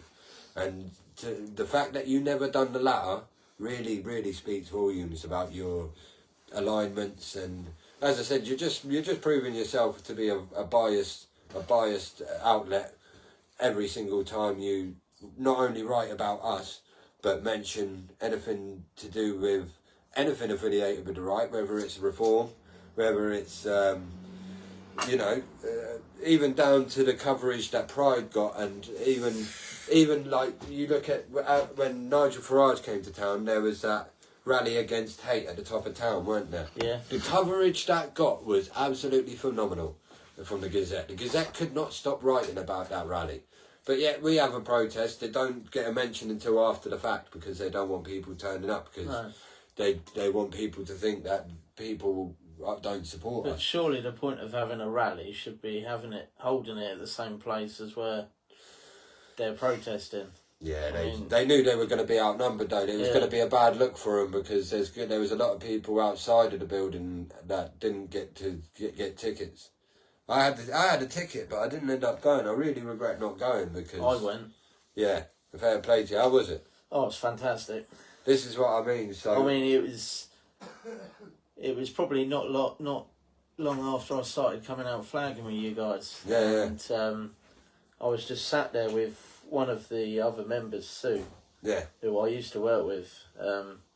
We were sat there, and Nigel actually mentioned about the flags around Basingstoke, yeah. and he said he absolutely loved it, loved seeing them, and he said whoever's doing it, well done.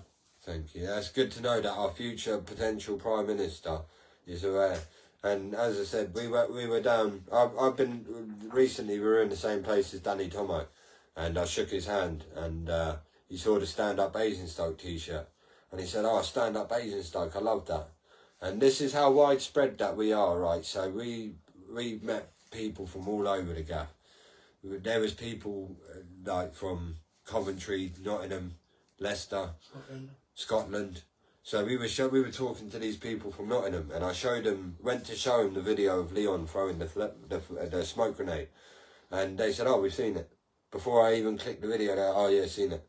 I was like, "Oh, fucking, this is how." Honestly, like our reach and our fucking engagement is punching far above our weight, and we just need to continue doing what we're doing because the snowball's just going to keep getting bigger and bigger and bigger.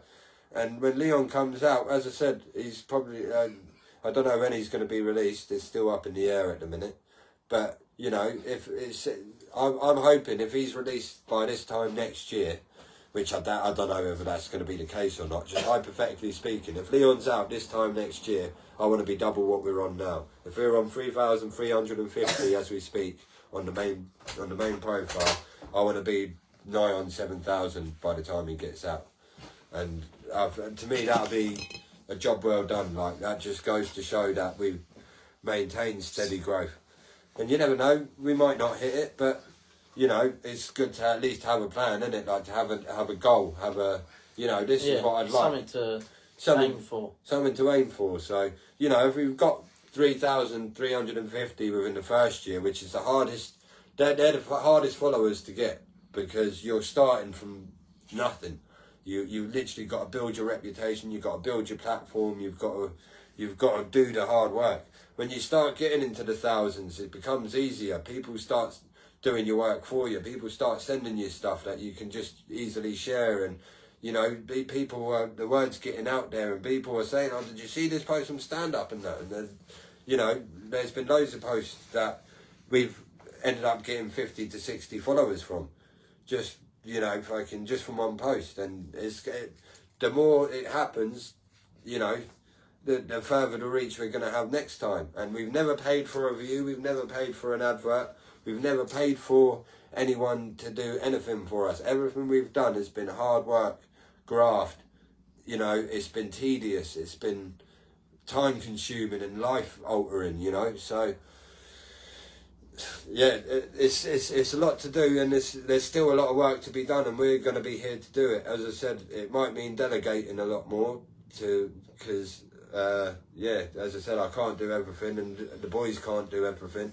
And this isn't sometimes life gets in the way, doesn't it? This is what I mean. We just need to come together as a unit. Anyone who's willing to help, like we're willing to take any kind of help. Like we've got a TikTok we need handled and stuff. You know, we've got loads of. I won't do TikTok because of personal reasons. Like I don't want to talk about on camera, but you know, and obviously, yeah. So we're looking for someone who's to do the TikTok, which is.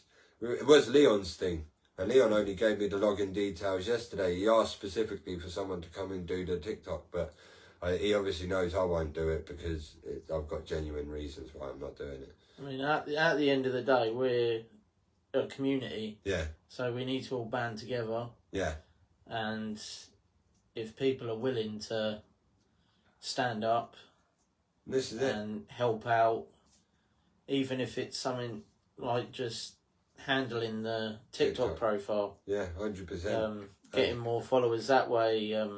Yeah, that's what I mean. It's just doing the silly TikTok trends, the silly dances. yeah, and it just as I said, it's just another set of another means of, you know, trying to find local people because you know Facebook is quite outdated for the youngsters now. That's not Facebook isn't the go-to for the younger generation. I think it's more X, Instagram, and TikTok now. Yeah, it's Snapchat, TikTok, and yeah, as you said, X. But yeah, definitely with the youngsters, I see them on Snapchat all the time. Like my nieces, that's all they're ever on is like Snapchat all the time. And yeah, it's TikTok as well is, and that's what the women love TikTok. They absolutely love it, but it's just something I can't do. And as I said, I've got enough on my plate anyway with running moderating the private group and running the main group. And then obviously everything else in between, attending protests and, you know, trying to respond to messages and reply to comments. And honestly, it's like a full-time job that I don't get paid for. And the same as the boys, it's not just me running the public page, it's Carl and Wayne as well. They hold down the fort and they put stuff out there as well. But it's a big old undertaking when you're getting 300-400 comments on a post, and you know it's impossible. Like some slip through the crack. Like sometimes our notifications break, and like we get so many notifications that we don't get notified about stuff. So some fall through the cracks. That's what I mean. Like it's too much for just one person to moderate. And this is what I mean. So this is why any future projects, it is going to be a case of trying to delegate and just trying to take weight off of shoulders that, you know, I've been struggling with. You know, the flags, like it was the same people the whole way through. You know, there was always, you know, a phase where someone would come in and out, and you know there'd be loads of different people that would come in and out, but it was always every flag in Basingstoke I was there. Same core group. I hung every single flag in Basingstoke, and you know when we came out and said that, oh yeah, we're going to stop the flags because, you know, it's a waste of your time and it's a waste of our time and your money.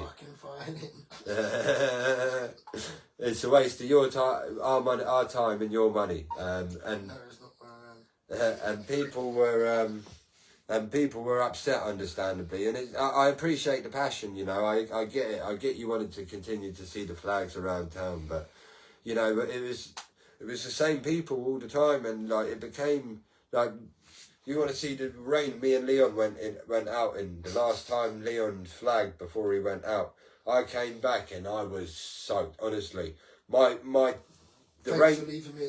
raindrops on my face had raindrops on them. It was torrential. It was torrential rain, and some of the things we put ourselves through, like in terms of staying out there 5-6 hours at a time after doing a full week's work. You imagine going out on a Friday after doing a bin run all the way through the week, like running 10 miles a day, and then going out and hanging flags pretty much every other day, and then for 6 hours on a Friday.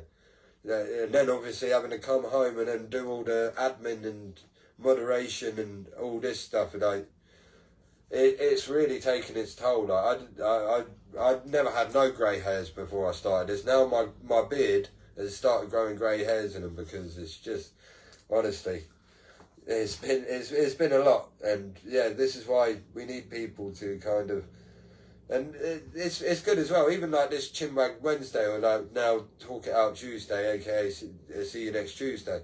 You know, this takes 2 hours out of my day every week. You know, I've got to account for. I've got to take time to find a guest. I've got to take time to prepare myself. You know, and you know, it's not easy, and we'll carry on doing what needs to be done. And I'm in it for the long haul. I'm not going to let Leon sit in jail knowing that, or thinking that he done it all. He's doing a stretch for nothing. You know, when he comes back out, this page is hopefully going to be on double the numbers. You know, and our aim is the general election. You know, we're thinking we need to be able to influence people to vote against Labour, basically, because this is where we're at. Whether it's Nigel or whether it's Rupert, it doesn't matter. We need to all vote together, whatever that may be. We need to all sit down and have a discussion nearer the time, and we'll have a chat. We'll have an honest chat amongst our group and say, what is, like, come on, we need to unify here. There's no point 20% of us voting for a store and the other 60 voting for thingy and the other 20 not voting at all. If we all move as a unit, at least Basingstoke will be safe. We need to focus at least getting Luke Murphy out of our... Even just getting out there and getting people to vote. Yeah. Because it's so important. It doesn't matter who you decide to vote for or who you align with. Or I always say, read every party's manifesto and vote for the person that you think would, you know, make your life, day-to-day life easier. Especially in local elections. General election, I would always sort of say, vote for what you believe in. Yeah. Me personally would, you know, be on the right side of politics. Yeah. But it's just so important that people go out and vote, because if you don't vote, you can't expect things to change. No. But the most important thing is we need to get the establishment out. Mm. The Uniparty, the Conservatives, the Labour, they need to go. What would you say, because I get it a lot, right, even with, like, as I said, and this is what I mean, I'm willing to engage with people who completely disagree with me. Like, there's a very good friend of mine, she thinks we're not voting our way out of this. So what would you say to somebody like my friend who thinks that we're past the point of no return and that there's no point voting? How would you approach trying to reason, trying to convince that person? I would probably... I would say I'd probably 40% agree with her.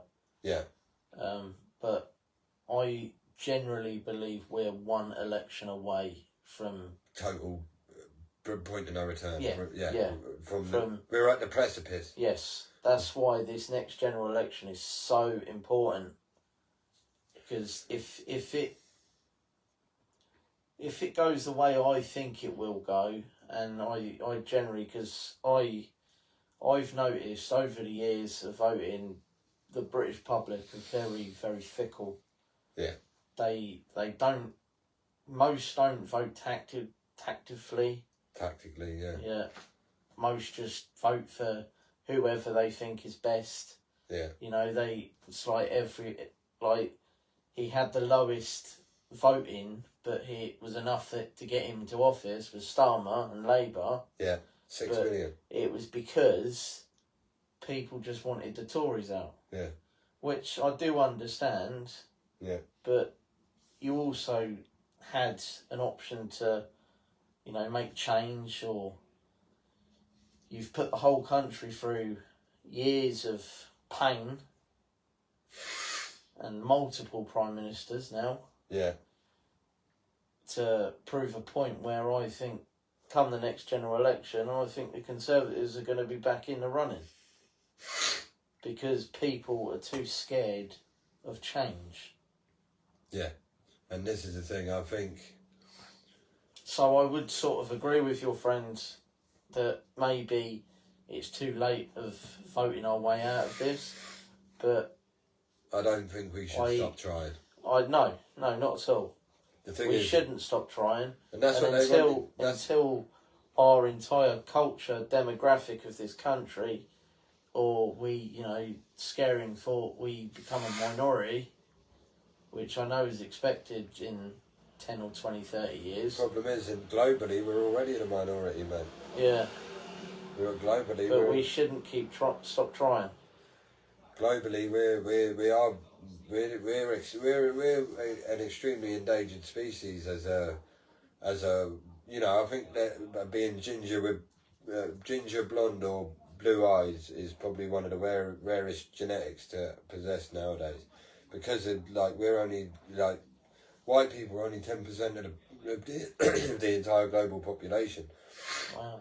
So, you know, all right, our country's mainly demographically white country at the minute, which, you know, every country... And I just want to add, it's not racist to point out that this is a white country. Yeah, and the thing is, I don't mean that in like I don't want black people here. That's not what I mean.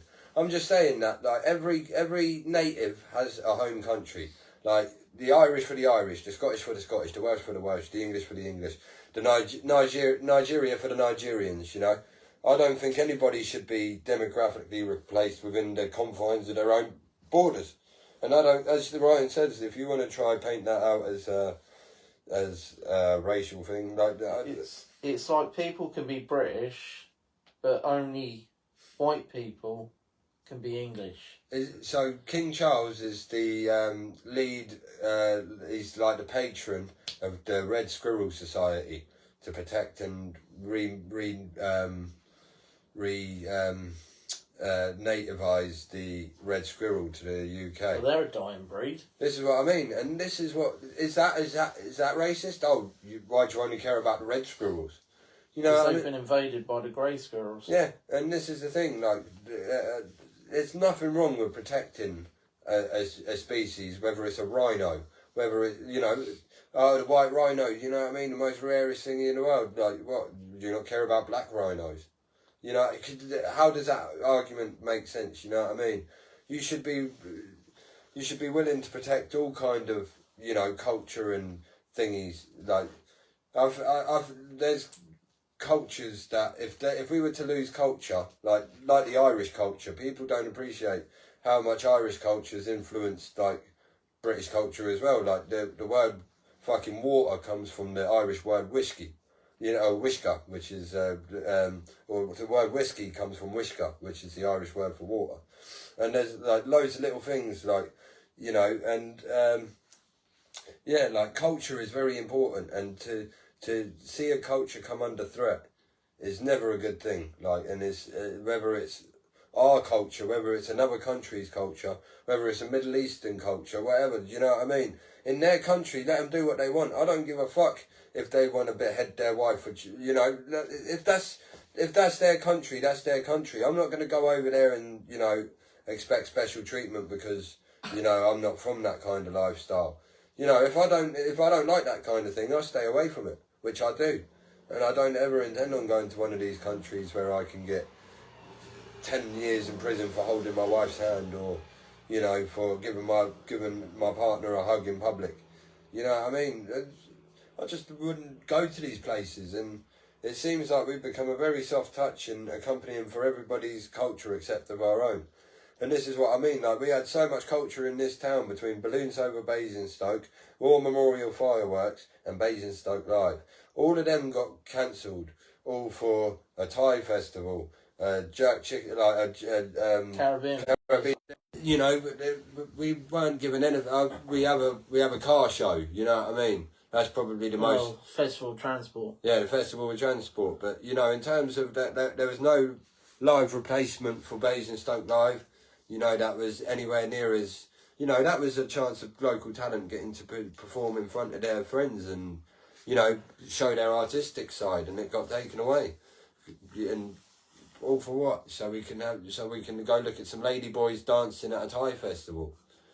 You're more interested about making Thai culture more appropriate in Basingstoke than Basingstoke people being able to show their artistic side and being able to express individuality. You think watching a ladyboy dancing and enjoying a bit of noodles more important than, you know, a young singer potentially, you know, getting recognised for being a very extremely good talent, which, you know, white rhinos just recently went extinct. And that's because nobody gave a fuck, and then people kept calling the people who wanted to protect them racist, probably, Mark. And that is probably the sad truth behind it. Mate, he probably goes, oh yeah, white rhinos are about to die, and they're like, fuck off, what about the black ones, you racist prick? You know what I mean? And now look, do you know what the last white rhino was called? I want to give her a name drop on here before we sign out, because I've got 10% battery left. Hopefully Mark gets back to me with the name of this white rhino. He's just liked it. So hopefully, knowing Mark, he seems like a man of much useless information. I know he's got useful information, but I bet he's got hordes of useless information as well. And he seems like the type of guy that would know the name of the white rhino. The last male was Sedan. His name was Sadan. Yeah. Comment. Yeah, and on that note, and so thank you for your first input on Talk It Out Tuesday. We've had Ryan with us. Thanks a million, Ryan, brother. That was a great chat. Yeah, as I said, what a fucking, on that bombshell, in the words of Jeremy Clarkson, I'm gonna go. See you later. Thank you for tuning in. Bye. See you next Tuesday.